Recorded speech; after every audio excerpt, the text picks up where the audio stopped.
Bom dia, pessoal. Vamos retomando nossa videoaula aqui hoje, partindo de Antiguidade Clássica. Por Antiguidade Clássica, a gente entende duas civilizações, a civilização grega e a civilização romana. Vamos partir aqui, iniciar nosso estudo por Grécia Antiga, certo? O que é que faz com que essas civilizações elas passem para a história, elas sejam conhecidas como civilizações clássicas? O que é uma coisa clássica? É algo que não muda, que permanece, que não importa quanto tempo se passa e continua tendo importância. Então, esse nome é atribuído a essas duas civilizações em função de a gente ter na nossa sociedade atual muitos valores, muitas semelhanças com esses povos. Então, valores culturais, valores sociais, valores políticos, a gente encontra a base nessas sociedades. Então, hoje a gente se espelha bastante. Tanto é que quando vocês veem imagens como essas, vocês automaticamente já pensam, já remete o pensamento a essas civilizações, porque elas nos influenciaram bastante. E aí vamos partir da localização. O que é que acontece? Onde que está localizada a Grécia? A gente tem aí a área mais oriental da Europa, é o que vocês estão vendo no recorte maior. Se vocês observarem o mapa ali completo, vocês vão ter essa noção. E a gente tem a divisão da Grécia em Grécia peninsular, onde está localizada, por exemplo, Esparta. Grécia insular, que é formado pelas regiões de ilhas, que a gente tem, por exemplo, a ilha de Creta, que é importante para o nosso andamento do nosso estudo, já vocês vão ver. A Grécia continental, em que está localizada, por exemplo, Atenas, que também vai ser de grande destaque. A Grécia oriental, em que a gente vê, por exemplo, a presença de Troia, que está lá, de Mileto também, importante frisar, está lá no iniciozinho, Troia está lá no iniciozinho da história grega. E nós temos aí alguns pontos que vocês veem destacados em vermelho, que são das principais cidades-estado ou polis gregas. Então, vocês podem ver que tem os pontinhos vermelhos que está destacado essas cidades-estado. E esse tracinho, o tracejado, que vocês veem, são os limites da chamada Grécia Antiga. Bom, com relação às condições naturais, a gente tem uma região que era pouco fértil. Então, essa região ela era montanhosa, apresentava poucas planícies que podiam ser agricultáveis. Entre as poucas planícies agricultáveis, vocês vão perceber que a região do Peloponeso, onde está Esparta, onde está localizada Esparta, era uma das regiões mais prósperas do ponto de vista agrícola. E o restante é principalmente marcado por esse aspecto de não termos uma grande produtividade agrícola, o que vai facilitar a navegação marítima, o comércio e a formação de colônias por todo o mar Mediterrâneo. Então, se vocês prestarem atenção nesse mapa, aí a gente já está falando dos territórios das colônias gregas e dos territórios das cidades e estados gregas, certo? Então, como eles tiveram uma saída para o mar Mediterrâneo, eles conseguiram formar cidades-estado em outros lugares, colônias gregas em outros lugares, o que acabou certamente difundindo essa cultura para o restante dessas regiões, como vocês podem perceber ali a Bota Itálica, que foi uma das regiões que recebeu colônias gregas. Como características gerais, a gente tem um território acidentado, que vai levar ao desenvolvimento do comércio e da navegação. O fato da agricultura não ter se desenvolvido da mesma forma que em outras cidades-estado também gera uma descentralização política. Então, você não tem como ter na Grécia a presença de um Estado forte, como a gente viu no Egito, por exemplo. Então, a Grécia ela vai ter uma organização política semelhante a Fenícia, por exemplo. A Fenícia, que vocês lembram, que fica conhecida por esse comércio marítimo, e a gente vai ter muito da talassocracia, que é esse poder dos comerciantes provenientes do comércio marítimo. E a gente vai ter também a presença do modo de produção escravista, lembrando que esse modo de produção escravista, a presença desses escravos tem a ver com a disputa em guerras, em conflitos, e aqueles que eram derrotados eram tomados como escravo, além de escravidão por dívidas. Então a pessoa ela podia ser escravizada a partir das dívidas que possuía.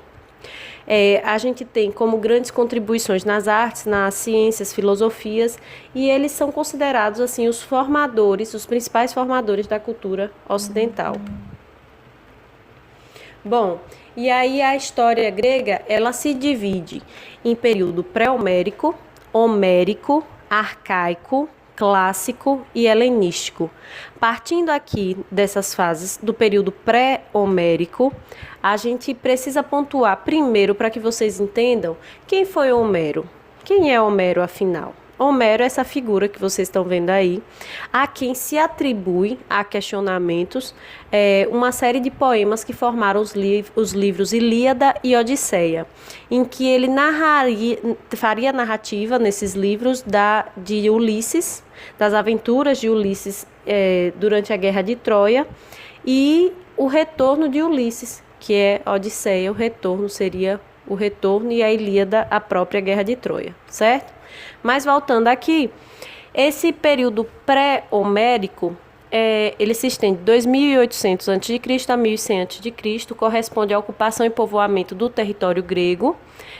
A gente tem o desenvolvimento de duas grandes civilizações, que são as civilizações micênica e cretense. Creta, como vocês viram, já foi sinalizado ali no mapa. A gente tem a formação inicialmente nessas regiões, inclusive ligadas a mitos como o mito do rei Minos, que teria aprisionado seu castelo, o Minotauro, que é uma figura mitológica que é metade homem, metade touro, e que teria que levar jovens para o sacrifício nesse labirinto em que o Minotauro estaria aprisionado. Então isso faz parte da mitologia, mas atribui-se essa mitologia a fatores como a ascensão e queda dessas sociedades. Então a gente vai ter a ascensão durante o período pré-homérico dessas duas civilizações, dessas duas sociedades que são consideradas a base da história grega. E assim, a gente tem a instalação, durante esse período de formação dessa civilização grega, a instalação de aqueus, eólios, jônios e posteriormente os dórios, que teriam tomado essa região com violência, inclusive essa violência de tomar essa região dos povos indo-europeus, que são aqueus, eólios, jônios, que chegaram antes, acaba gerando a primeira diáspora, o que é diáspora saída, né? Então, a primeira saída do povo grego da sua região, da região em que estava habitando, e aí eles, nessa primeira diáspora, eles se dirigem às ilhas do Mar Egeu e à Ásia Menor, e começam a formar aquelas colônias que eu mostrei a vocês inicialmente. Bom, já o período homérico, ele corresponde do ano de 1100 a 800 a.C., e a gente tem aí a ausência de registros escritos. Então, esses poemas a que se atribui a Homero, eles dão nome a esse período, mas eles teriam sido seriam transmitidos de forma oral. Então, é por isso que se questiona muito a presença, a realidade, se existiu de fato um Homero, porque foi, no caso, transmitida de geração a geração de forma oral as obras Ilíada e Odisseia. Hoje a gente tem livro, como vocês viram ali a imagem, mas inicialmente teria sido de forma oral. E aí, gente, durante o período homérico, a grande importância é a gente entender como que essa sociedade grega ela vai se formar. Então, a gente tem a formação dos gênos, que era a organização básica familiar que girava em torno do pater. O pater era o líder. Então, quanto mais próximo do líder daquela grande família, daquela família ampliada, maior o seu posicionamento social nessa hierarquia, conforme a sua proximidade ou não do pater. E, assim, nesse momento, a propriedade ela é coletiva, ela é dessas famílias, da família. A propriedade pertence ao gênero, certo? Então, o líder tem, logicamente, uma autonomia sobre a propriedade das terras, mas ela pertence de forma geral à família. Com o aumento da população, a gente vai ter também o aumento dos gêneros e o aumento também de consumo. Então, isso vai gerar o quê? Conflitos. E aí, esses gêneros começam a se unir para se fortalecer. E para fortalecer os gêneros, eles acabam formando frátrias. Essas frátrias, então, são gênios que se unem para combater muitas vezes invasores e inimigos comuns. E a união dessas frátrias vão formar as tribos. As tribos unidas formam o povo, o demo, povo. E aí essa vai ser a base da polis grega. E aí, quando esse povo está unido, então, a partir da união desse povo, a gente já vai ter a necessidade da escolha de um basileu, de um rei, já que a história grega, ela se inicia com base na monarquia. E aí está uma ilustraçãozinha para que vocês tenham uma ideia melhor disso que eu acabei de mostrar para vocês. Então, o pater família, ou o líder, o pater, ele divide as terras sempre favorecendo seus parentes mais próximos. E isso vai gerar a desigualdade social na Grécia, certo? Então, daí para vocês terem uma noção do que era todo esse agrupamento que eu acabei de falar para vocês e que gerou a cidade-estado. Bom, assim a gente tem da seguinte forma a sociedade grega dividida. A gente vai ter os eupátridas, ou seja, os bem-nascidos, os que conseguiram ser mais próximos do pater, eles ficam com as melhores terras. Os georgóis, que são os agricultores, que são aqueles parentes mais distantes, eles vão se configurando com as piores terras. E os tetas, que são os marginalizados, que são povos sem terra. Muitas vezes pessoas que vão perdendo os vínculos de parentesco com outros povos, com o pater, e aí acabam formando esses tetas. Assim, dessa organização e desse aumento populacional, a gente vai ter vários conflitos, principalmente da quantidade de população que não tinha acesso à terra. Isso vai provocar a segunda diáspora da história grega já no período homérico. E essa segunda diáspora vai fazer com que esse povo se espalhe pelo Mediterrâneo Ocidental, ocupando a chamada Magna Grécia e a Ibéria. Bom, e aí, gente, a partir da formação, da consolidação das polis, a partir do ano 800, a gente entra no período que a gente conhece como arcaico. Esse período arcaico, ele vai se estender até o ano 500 a.C. A gente vai ver a consolidação das cidades-estados. Aí vocês já podem ver cidades-estado que foram fundadas nas áreas de colonização de colônia grega.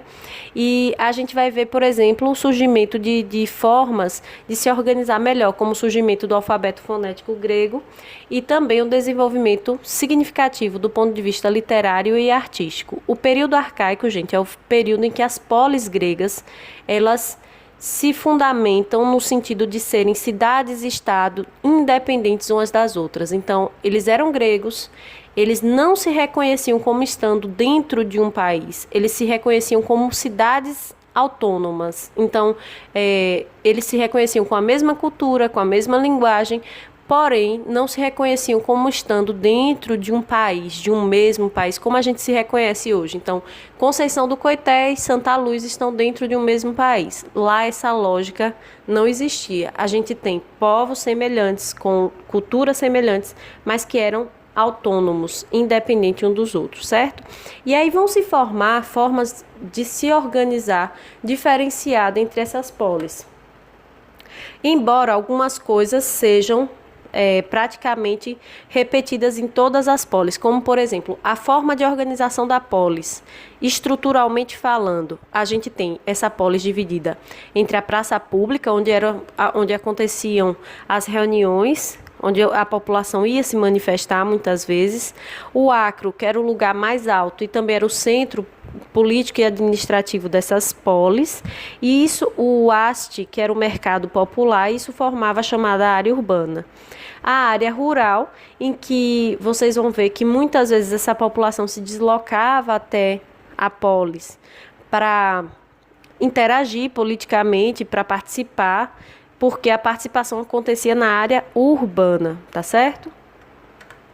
Bom, e aí destaco como forma de organização e como principais polis, primeiro aqui, Esparta. Esparta, ela é um exemplo do modelo oligárquico que se desenvolveu nas polis gregas. Então, ela estava localizada na região da Península do Peloponeso, que é uma das poucas regiões que haviam terras férteis, e isso vai fazer total diferença, porque se você tem uma terra fértil, você tem uma necessidade maior de proteção para essa terra. Então, a sociedade esparta, ela é formada a partir do cinecismo, da união de tribos dórias, que eram aqueles povos mais belicosos que chegaram por último a essa região. Justamente por isso vão se estabelecer em regiões mais férteis, vão ter um militarismo acentuado, então todos os cidadãos eram considerados soldados, então os filhos de Esparta, eles tinham que ter condição de defender Esparta, tinham essa metodologia baseada em Licurgo, que é uma figura meio que mitológica, que teria deixado esses ensinamentos de que o cidadão espartano, ele tem que defender a sua terra, entre outras teses, certo? Tinha uma política oligárquica. O que é oligarquia? Poder de poucos, ou seja, poucos tinham poder, que eram aqueles principalmente que tinham acesso às terras, e esses oligárquicos, eles governavam através de uma diarquia, que era o governo de 2 reis. É uma das poucas regiões da Grécia em que a gente vai ter a predominância da economia agrícola, e a gente vai ter, por conta disso, uma sociedade hierarquizada, militarizada, preparada para defender o território, xenofóbica, porque eles tinham horror a estrangeiro, entendam estrangeiro como uma pessoa até mesmo de uma outra cidade-estado, não necessariamente de um outro país, certo? E eles estavam divididos da seguinte forma: no topo da camada social estavam os espartanos ou esparciatas, que detinham poder político, religioso e militar. Eles podiam exercer a cidadania, então a eles era dado o direito de exercer a cidadania, de votar, de serem votados, de participar, de intervir. Abaixo deles estavam os periecos, que eram os povos que viviam nos arredores da cidade de Esparta. A gente tem ainda estrangeiros, comerciantes, artesãos, livres, mas sem poderes políticos, e que eram submetidos, essas camadas, periecos e estrangeiros, comerciantes e artesãos, eles eram submetidos à autoridade dos espartanos, tá certo? E por fim, os ilotas, que eram servos do Estado, que não tinham direitos políticos e eram oprimidos pelos espartanos. Eram os camponeses, como a gente pode conhecer hoje, né? Bom, com relação à educação, a gente tem uma educação fortemente militar, em que a criança, aos 7 anos de idade, ela era retirada dos pais e ela passava a receber um treinamento físico. Inclusive, as mulheres recebiam esse condicionamento físico porque acreditava-se que elas precisavam estar bem fisicamente para gerar filhos saudáveis para Esparta. E essa educação, ela era vista como uma forma de inserir valores militares nessa sociedade, valores disciplinares. Então, era uma sociedade extremamente disciplinada. E eu faço um destaque para a questão da mulher, que a mulher nessa sociedade, ela vai ter grande importância, porque era ela que ia gerar esses filhos saudáveis de Esparta. Então, diferente, por exemplo, da sociedade ateniense, que era uma sociedade voltada para a educação, voltada para a filosofia, mas que, em compensação, do ponto de vista de tratamento com relação à mulher, deixava muito a desejar. As mulheres em Esparta podiam, inclusive, assumir cargos políticos em determinadas situações, tá certo? Bom, Atenas. Atenas é o modelo clássico de cidade-estado grega. Ela é a responsável pela fundação da democracia. Está localizada na região da Ática e foi formada pela junção de povos aqueus, eólios e jônios, certo? Esses últimos tendo predominância nessa região. A economia era basicamente do comércio marítimo, era voltada para o comércio marítimo fundamentalmente. A política se dividiu em 4 fases: a da monarquia, da oligarquia, tirania e democracia. Quando a gente tem essa sociedade que não vai ter como base de valor fundamentalmente a terra, diferente do que era muito comum, a gente vai ter uma redefinição das camadas sociais existentes. Então, a gente tem aí no topo dessa camada dessa sociedade os eupátridas ou os bem-nascidos, como também são conhecidos. Abaixo deles, os demiurgos, que podiam ser comerciantes e artesãos próprios, os georgóis e tetas, que eram pequenos agricultores marginalizados, os metecos, que eram os estrangeiros, que não tinham direito de participar da democracia ateniense, como vocês vão ver já, e os escravos, que eram provenientes de povos conquistados ou figuras que foram feitas de escravo por dívidas. Bom, eles cultuavam a intelectualidade, mas a educação ela era cobrada. Então, a educação não era para todos, né? Os bem-nascidos, fundamentalmente, eles recebiam uma boa educação, enquanto que a parte da sociedade que era mais excluída já não tinha esse acesso. Desenvolveram um forte comércio marítimo e passaram pelas seguintes reformas políticas. Então, a gente tem aí as reformas promovidas por Drácon, que organizou as primeiras leis escritas, eram consideradas de forma muito severa, ainda no período que a gente tem aqui da oligarquia. Então, a monarquia, a gente tem o predomínio das primeiras populações. Quando a oligarquia, os eupátridas, começam a ter um prevalecimento sobre as demais camadas sociais, a gente vai ter aí essas ideias, como por exemplo a de Drácon, Solon, que pôs fim à escravidão por dívidas, passou a dividir a sociedade de forma censitária, ou seja, de acordo com os atributos financeiros dessa população, e aí dividiu em 4 tribos, formou as seguintes legislaturas, que eram a Bulé, a Eclésia e o Elileu, que era o tribunal, né? Então, esse período é durante aquele período que a gente conhece como oligárquico.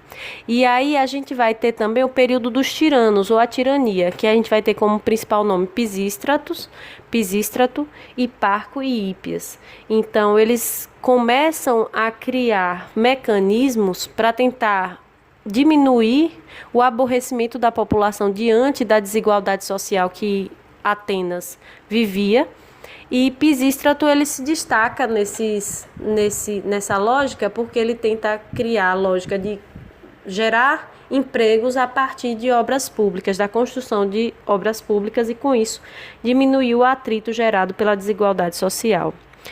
E aí a gente chega na democracia, que é considerada a maior contribuição grega para a posterioridade. A gente considera Clístenes o pai da democracia, e o que é que ele fez para organizar esse povo de forma democrática? Ele redividiu aquela divisão que Solon havia feito em 4 tribos, ele refaz e redivide em 10 tribos.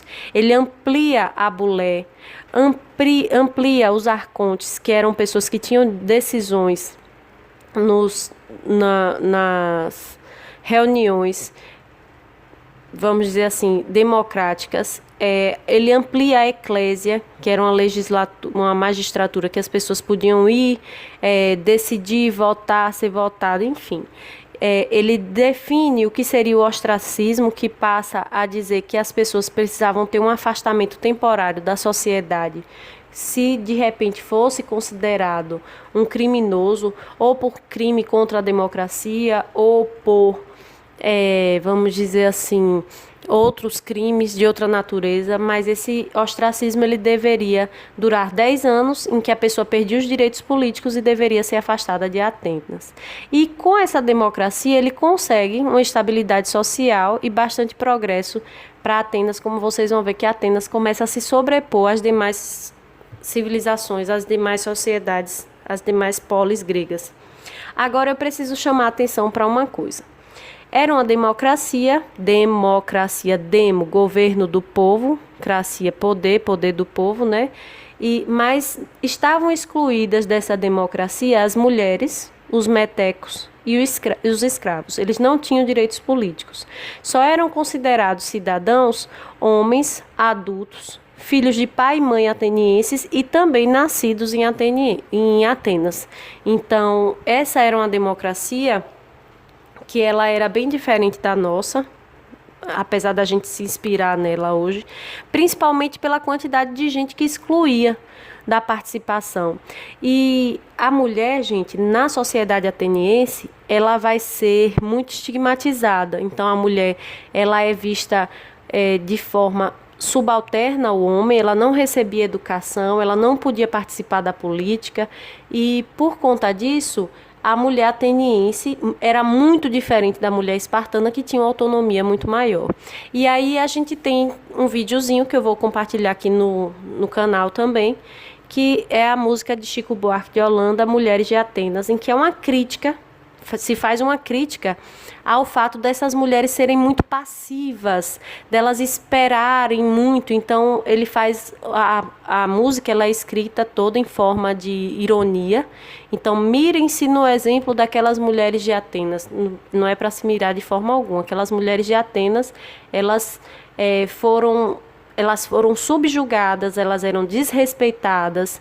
Então é uma crítica que vale a pena que vocês vejam e façam a interpretação por si mesmo depois. E qualquer dúvida a gente volta a debater aqui na aula, certo? Online.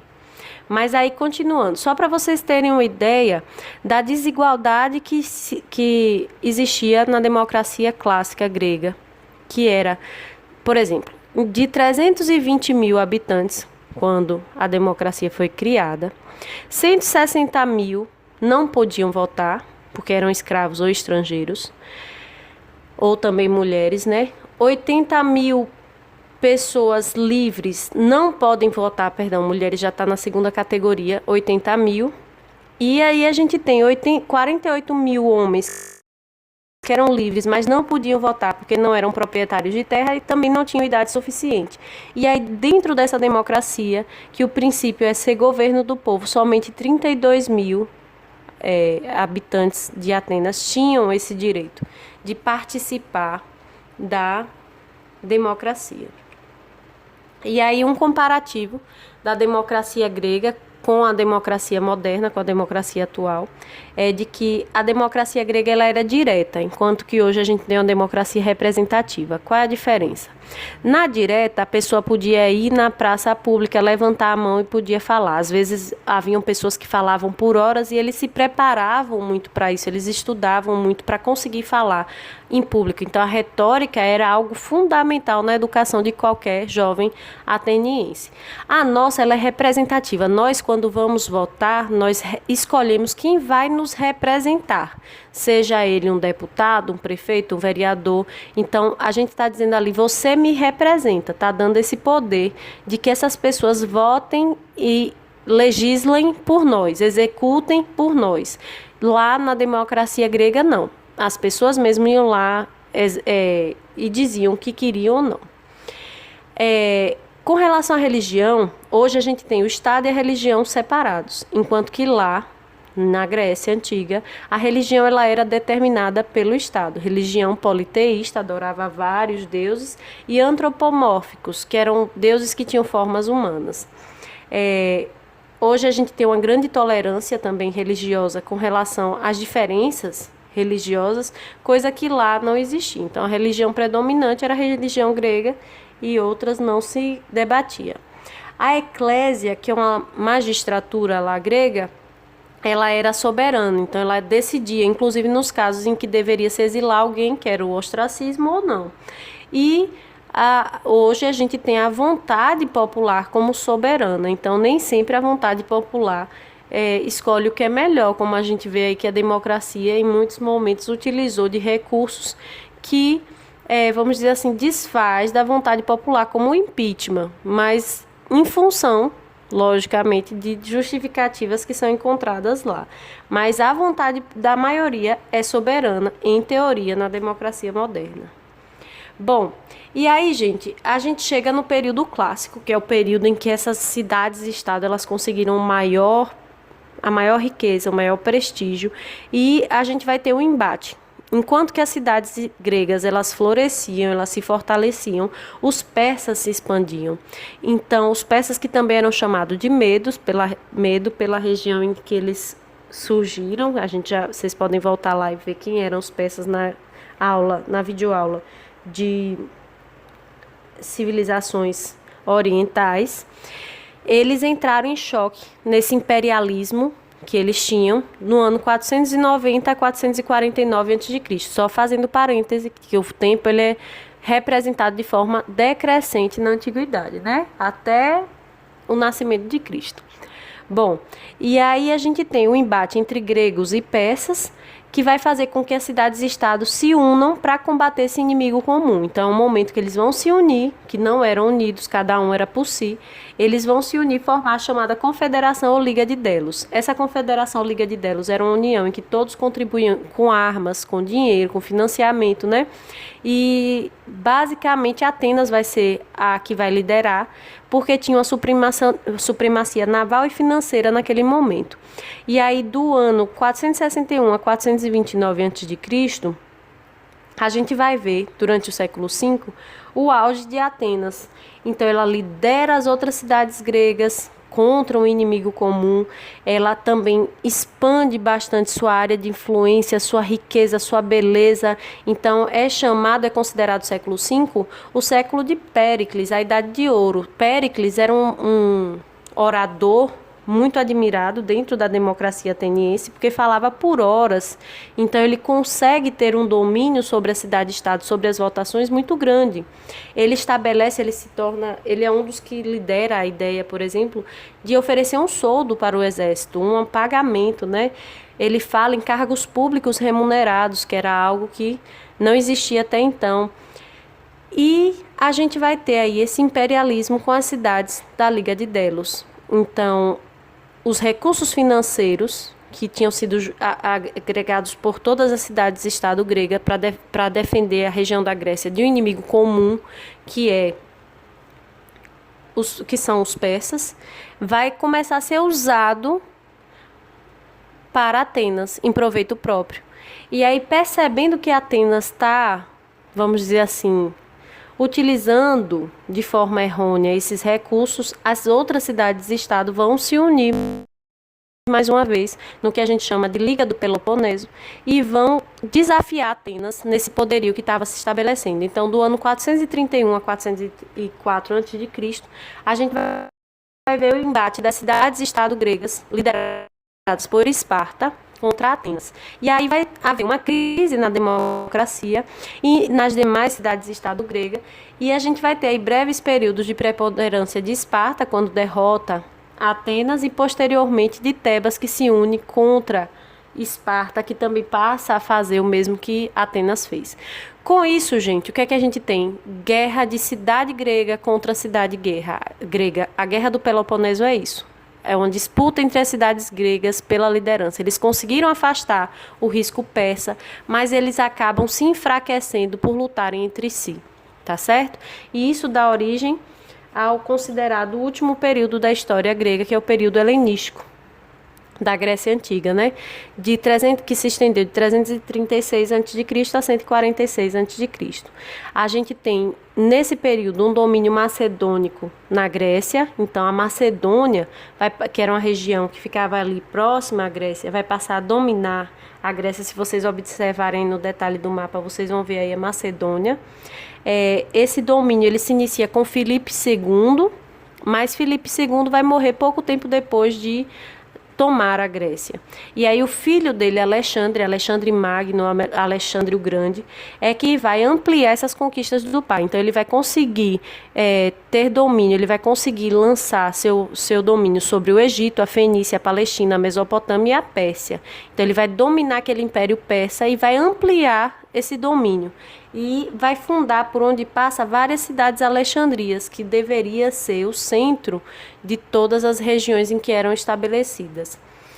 Alexandre, ele tem um período de vida curto, ele vive somente 33 anos de idade, acaba sendo misteriosamente assassinado, e depois que ele é assassinado, os generais, eles dividem o corpo de Alexandre e também o império de Alexandre.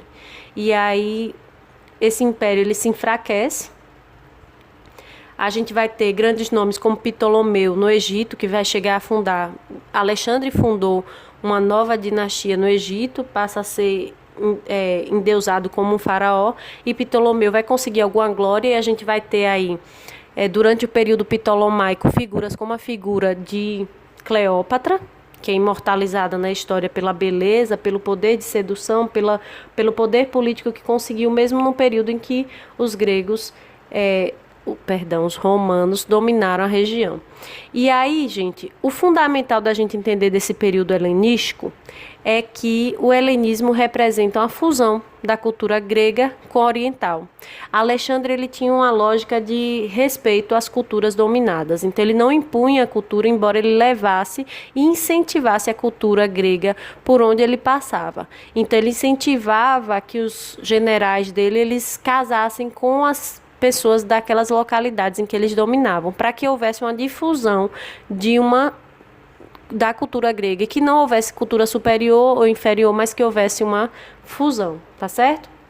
E aí, com a morte de Alexandre, o esfacelamento do império, chega ao fim o período helenístico e também o poder grego, a expansão, o imperialismo grego que se conhece aí nesse momento. Bom, e aí tem algumas coisas que a gente precisa entender bem, que é a base da cultura grega e helenística que se formam. Basicamente, a gente vai ter aí como centro da cultura, como centro cultural, a razão humana. Então, o homem ele é representado de diversas formas na arquitetura, na escultura, nas artes, porque o homem passa a ser o centro da preocupação. Então, na filosofia e tudo mais, o homem sempre é a principal preocupação do grego, certo? A religião, ela demonstra isso também, porque afinal, essa religião, ela é antropomórfica. Os deuses gregos, eles tinham formas humanas, então Zeus, Atenas e diversos outros deuses, e as figuras mitológicas como semideuses e demais e afins, elas têm uma representação humana, embora com todos os defeitos e qualidades que o ser humano possui, embora tenha poderes sobrenaturais, né?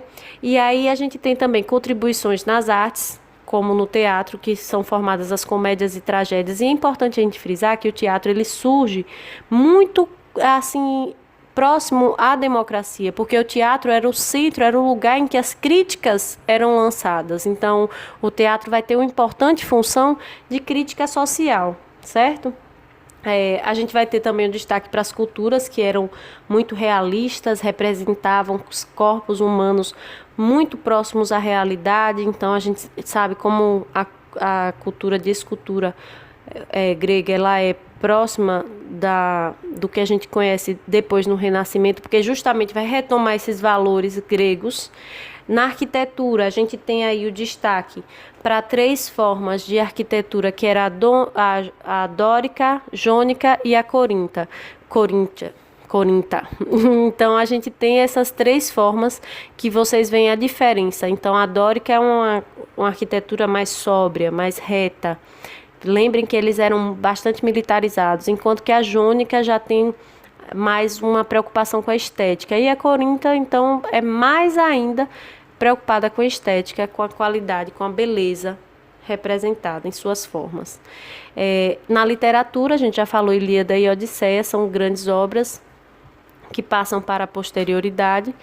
Com relação à história, a gente tem aí o surgimento de diversas ciências com a civilização grega, entre elas a história, porque Heródoto começa a se preocupar em relatar os fatos do passado, de que era necessário relatar os fatos do passado, embora essa história de Heródoto seja bastante criticada, porque ele envolvia deuses nos acontecimentos. A gente tem também a filosofia como amor à sabedoria e que busca explicações racionais para compreender o universo, a vida, o homem, e o destaque para os sofistas, a escola de Mileto e os socráticos.